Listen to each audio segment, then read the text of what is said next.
Coming up on the Empowered Woman podcast. Is we don't have to wait until we're in crises to start bettering ourselves. No different than you don't have to wait until you have a heart attack Yeah. to decide you want to care for your body. Because the very best gift that you can give your children is the presence of a healed parent. Welcome to the Empowered Woman podcast, the #1 show on visibility strategies for women entrepreneurs. If you want to get empowered to be seen, stand out on social media, stages, TV, and more to make an impact with your voice and business, you're in the right place. I'm so glad that you're here.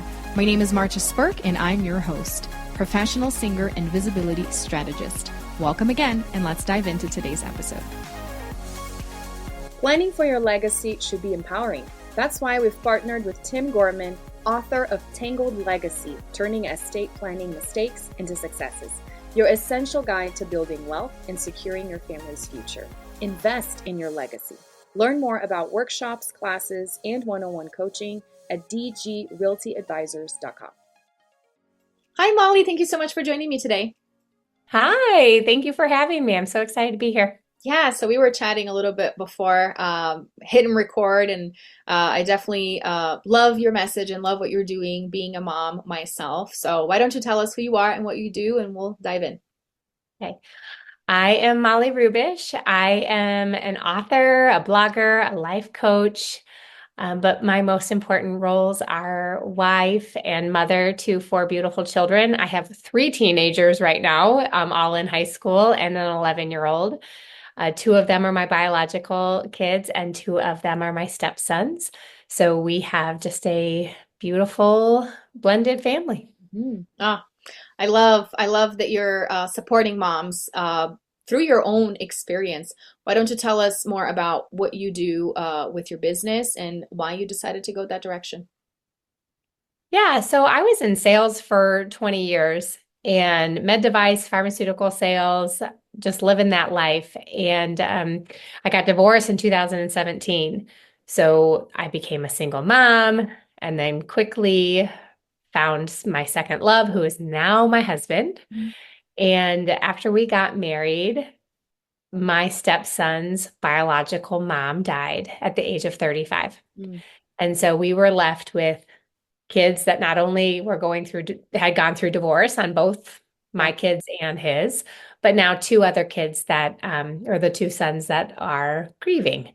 So we really started building this life of empowering ourselves and educating. My husband and I started educating ourselves on how we can be the best parents and how we can show up for these kids and how they navigate life. Yeah. And then a few years later, after my dad died, I decided I don't want to be in corporate America anymore. I wanted to take a break and kind of take a step back. How can I use all of these heavy life lessons to really make a meaningful impact in this life? And so I decided to write a children's book, and it's about grief. I dedicated it to my stepson's mother, April. And that took me on this journey of writing, and I've been trained to be a certified life coach. Every time I continue to tell my story, no matter what it looks like, I have people say, "Oh my gosh," and it's so relatable because our pain is what ties us together as humans. Yeah. And everybody is kind of wading their way through this life and needing support on different levels. Yeah. And I love that you started with writing a book, because most people, they start the coaching route and then they're like, I think now I have something valuable to say because people have been hiring me. But you started with the book right off the bat. Tell me about that process. That's interesting. It was my grief journey. And so, when you lose a parent, I was, I think, 42 years old when I lost my dad, and I felt like a little kid. So losing a parent makes you feel like you're a child. How do I live this life without this person that was so meaningful? And it was through that grief journey that I was starting to feel his connection in nature and just in my everyday life. And so I decided I had this download of I want to write a children's book. And I titled it Is Heaven Farther Than the North Pole? Mm. And the reason I titled it that way was my youngest stepson asked me that question Oh. not long after his mom died. Mm. So I went to him and I said, Reed, I now have an answer to the question that you asked me so long ago. And I believe that heaven is all around us and our special person is still with us. So together we wrote this book through grief Mm-hmm. and because of grief, not because I was going to be a life coach and use my book to draw people to me. Uh-huh. It just felt like I had this beautiful message to share. And if you've ever had to sit bedside with a child and tell them that their mother died, Mm-hmm. you need resources. Oh, yeah. And so it just was a really great book, but I was only able to write it because of my own grief journey. Mm. Yeah. It's more heartfelt because of what I went through. Right. And so when you take that, that is what makes me a better coach because I only coach on things that I have done too. Absolutely. Mm-hmm. So it's just kind of this ongoing evolution. Yeah. Oh, I love that so much. I love that you just listened to your heart and put it out there, and that gave you the confidence to then start your business in helping moms. Tell us more about the work that you do with moms then. What is the focus, and um, who can you help? Well, really, I can help both moms and dads. It tends to end up being more moms that come to me, but I really want to empower women to work on their own healing journey.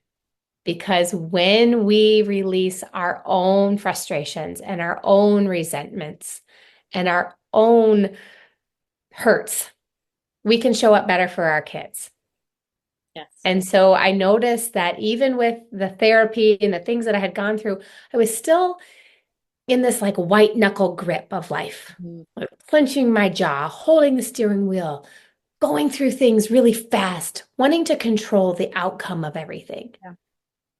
And it wasn't until I really got serious and really deep in my own stuff that I recognized that fear is what was driving my bus. Mm-hmm. Fear is what was leading me through my parenting journey. And so I really want to empower women to do their own work because the very best gift that you can give your children is the presence of a healed parent. Mm. That's so true. And how can women start, or parents, like you said, you can help dads too. How can they get started with that? Because, like you said, life is so busy, and it's like the last thing on my mind is to think about what I think about, or what I feel. I just need to get going to the next thing, which is the very reason why things seem so hectic, like you just explained. What can make these parents take a breather and start looking at themselves? Just start noticing your thought patterns, noticing when you get triggered by your child, which we all do. I told you I had three teenagers. I have three in high school. Mm-hmm. So when they trigger me, I need to understand what is that about? Mm-hmm.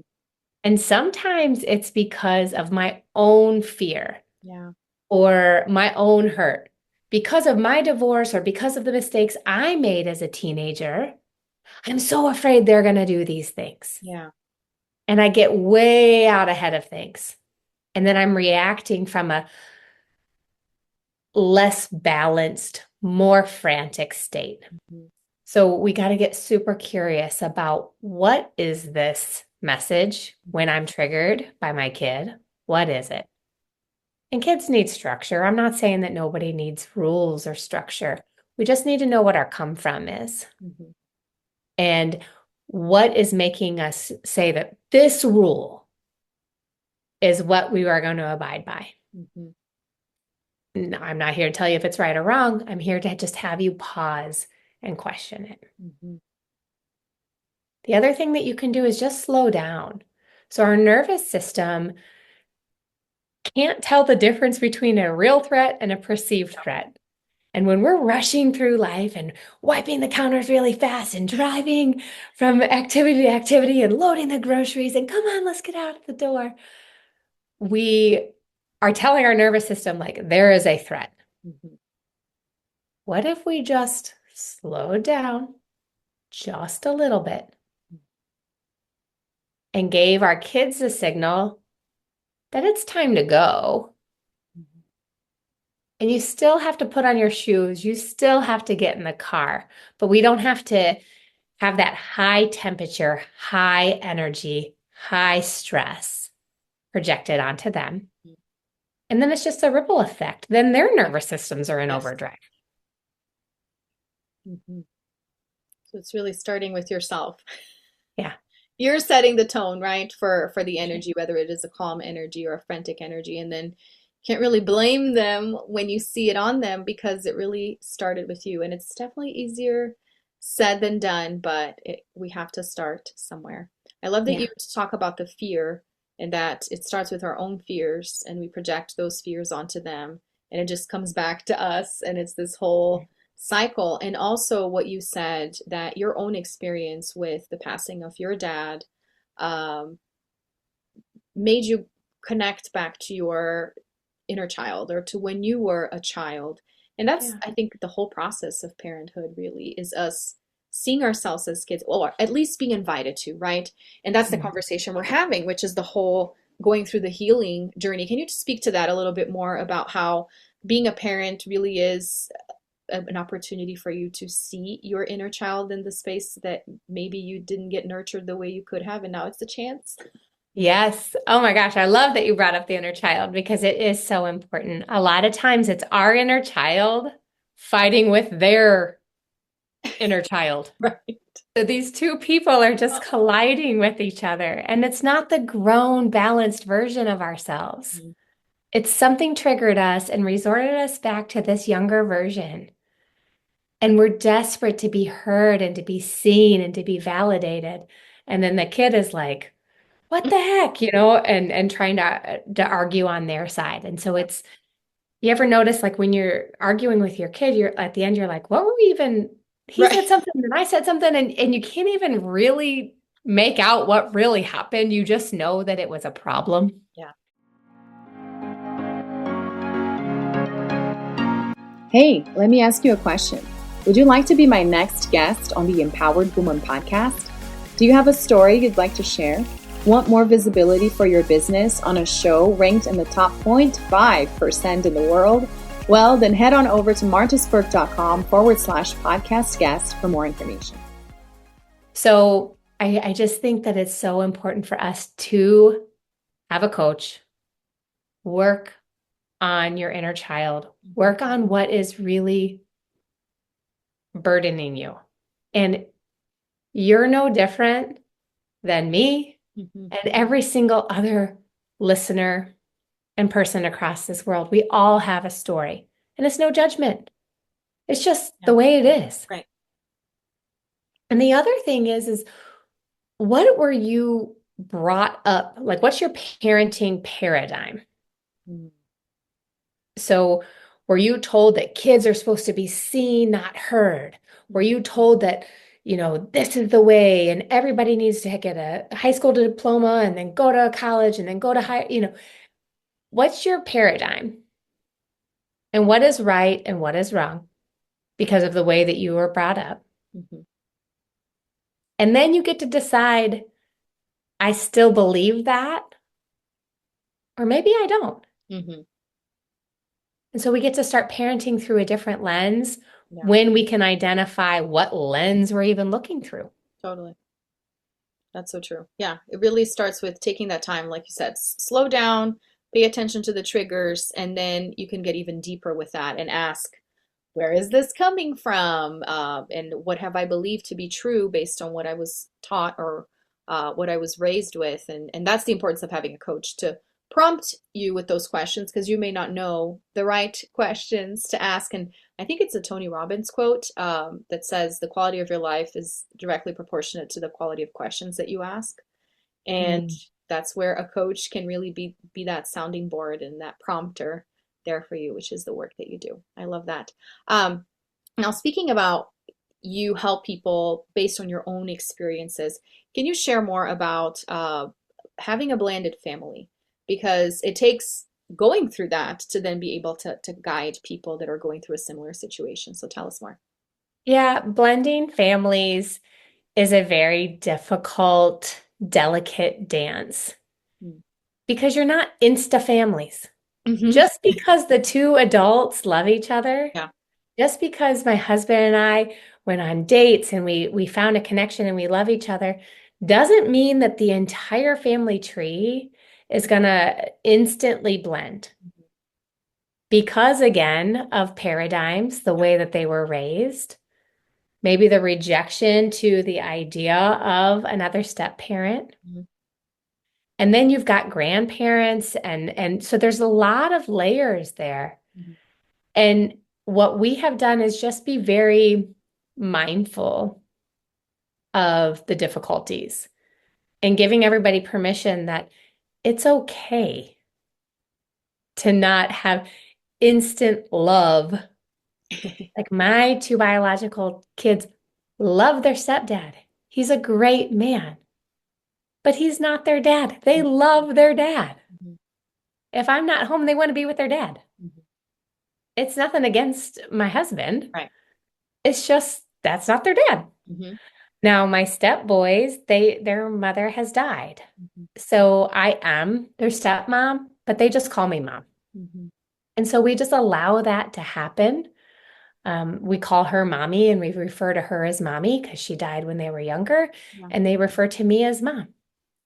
And so when you give a lot of grace to this, and when you and your husband or whatever your second marriage situation is, gives permission to everybody doesn't have to be one big biologically happy family. And that's okay. Yeah. We can love and accept each other, who we are, how we are. And then my husband and I are really, we give permission and we're vocal about it. Like, I'm super frustrated. I'm going to need your help here. No different than you would if they were your biological Right. kids. Like True. one of your kids probably, sometimes you're like, this is on you to your husband, because Uh-huh. you just need support. Yeah. Yeah. No, this is great. Thank you so much for sharing that. Now, tell us more about some of the resources that you have for our listeners who are interested in diving deeper. Like we said, that awareness, it starts with you taking that breather and starting to pay attention to yourself and your emotions. But we talked about the promptings. I know you do have a free resource that they can access. Can you tell us more? Yeah, I do. I have a resource that is just 5 ways to create peace in your home. It's just a PDF. It's a free document to just get you to start thinking about being present, working on yourself first, slowing down. All of those things are just little things that you can do to start making micro changes. The healing process doesn't happen overnight. It's just starting to get curious and show up a little bit better than you did the day before. Mm-hmm. And that's okay. And so if you have a link to it, they can download that. Yes. They can follow me on socials. But then I also do one-on-one coaching. So if somebody wants more one-on-one in-depth development and coaching and support, I love to really walk my clients through that entire journey. The number one thing that my clients say to me is, I wish I would have found you sooner. Mm-hmm. Like, what would my life have been like if I would have just found you sooner? Mm-hmm. And of course, I say that to my coach and and Yes. so on and so on. So no shame in where you are in the journey. Mm-hmm. It's just knowing that maybe there's a better way and knowing that we want so much more out of this life. So for your listeners, as a gift, I'm going to offer $250 off if somebody signs up for a 6-month package. And, get them feeling really good and feeling more empowered Mm-hmm. in their motherhood or parenting journey. Definitely. It makes such a difference to have that guidance and that accountability too, somebody to talk to, somebody to report to after a challenging situation that is not immediate family, or sometimes friends that can listen but not necessarily guide you through a breakthrough like a coach, somebody that is trained would be able to. And you mentioned your client saying, I wish I would have found you sooner. Do you have some client stories that come to mind, a specific situation that you helped somebody through that could be helpful for our listeners? Yeah, the one that I'm thinking of right now, she came to me ready for divorce. Mm. She was so overwhelmed. And so she was like desperate. And she came to me ready for divorce. And what she has found is we're 6 months later and we're still working together, that she doesn't want a divorce. Mm. Just was so burnt out and being all things to everybody and not filling her own self-worth and her own bucket and putting really healthy boundaries. So she left me a message this morning talking about how she's showing up differently, and she's able to show up in her situations with her kids better. She's like, I just know that they're noticing a more balanced mom. I'm not as frantic. I'm not as angry. I'm not as rushed. I'm not as tearful. And so she's so proud of who she is now. And she's like, and I thought that I needed a divorce. And really, I just needed to like have somebody hear me and help me process some of this stuff. So it's really important. That's why they say, I wish I would have found you sooner. Is we don't have to wait until we're in crises to start bettering ourselves. So true. No different than you don't have to wait until you have a heart attack to decide you want to like care for your body. There's a lot of beautiful things that come out of having a coach. Yeah. And in my scenario, it's a judgment-free environment to just start really tapping into who you are and how do you want to be. I don't have your answers for you, but I will help you find your answers. And just being willing to recognize you need help and ask for help, which in many ways is something that we feel guilty for as moms. Like we need to handle everything and do everything ourselves. And there's just such a power in that vulnerability of saying, I really need somebody to reflect this back to me and to support me. So that's amazing that you offer that. Well, before I have you ask, or I have you tell us, before I ask you to share how people can connect with you, which we'll have all your links in the show notes as well, I like to ask all of my guests my $1 million question. Are you ready? Molly, what is an empowered woman then? Oh, an empowered woman is someone who loves their life. We are given such few days in the whole scheme of things on this earth, and we spend it frazzled, frantic, stressed out, waiting for bedtime or waiting for that 2 weeks of vacation a year. And an empowered woman is one that knows her worth and knows that there is so much more beauty to live in this life and is brave enough to take this step to do it. Yes. So true. Love that answer. Well, thank you so much for sharing your stories and your wisdom with us. This was so helpful. How can our listeners find you? Well, my website is my name, so www.mollyrubesh, RUBESH.com. Instagram is Molly_Rubesh, and you can find me there. And then there's links on there to book free discovery calls to find out if coaching is right for you. Wonderful. Well, go ahead and connect with Molly because she has lots of wisdom and support to share. Thank you so much for sitting down with me and sharing more today. This was lovely. Thank you. Thanks for having me here. Thanks so much for tuning in today. I hope this episode empowered you. And if you enjoyed the show, please join the Empowered Woman community on Facebook and share with friends or leave a review on iTunes so more people can discover this empowering message. Until next time, bye.